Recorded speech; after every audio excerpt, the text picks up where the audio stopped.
Assalamualaikum warahmatullahi wabarakatuh. Alhamdulillah wassalatu wassalamu ala Rasulillah wa ala alihi wa sahbihi wa man tabi'ahu wa wala. Hadirin yang dirahmati Allah Subhanahu wa taala, ada baiknya sebelum kita meneruskan tazkirah pada hari ini, mari sama-sama kita berhenti sekejap dan kita sama-sama menarik nafas perlahan-lahan. Hembus. Tarik nafas. Kita hembus. Dan mari sama-sama sekarang ni kita ingatkan kepada diri kita. Apakah suatu amalan baik yang pernah kita mulakan dengan semangat tetapi akhirnya ia terhenti. Dan jika pernah, maknanya itu bukan suatu kegagalan iman kita, tetapi ia merupakan suatu tanda bahawa kita perlu untuk memperbetulkan niat dan menguatkan istiqamah kita.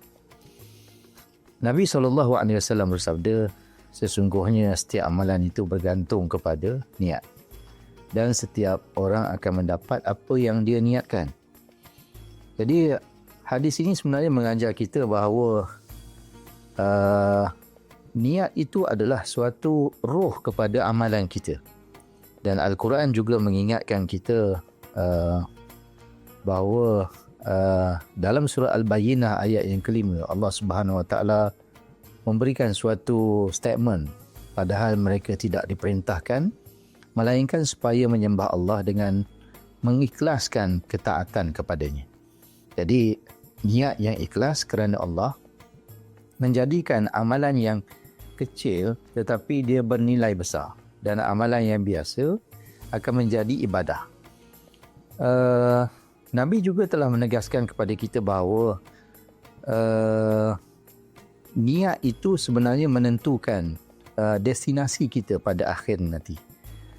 Jika niat kerana dunia, hasilnya hanya dunia. Tetapi jika niat kita kerana Allah, hasilnya adalah keredaan Allah Subhanahu Wa Taala dan juga suatu ganjaran di hari akhirat. Ini semua akan menjadikan kita lebih sihat.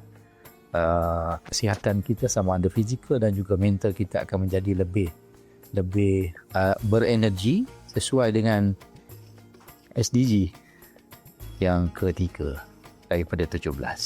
Sekian, jumpa lagi. Wassalamualaikum warahmatullahi wabarakatuh.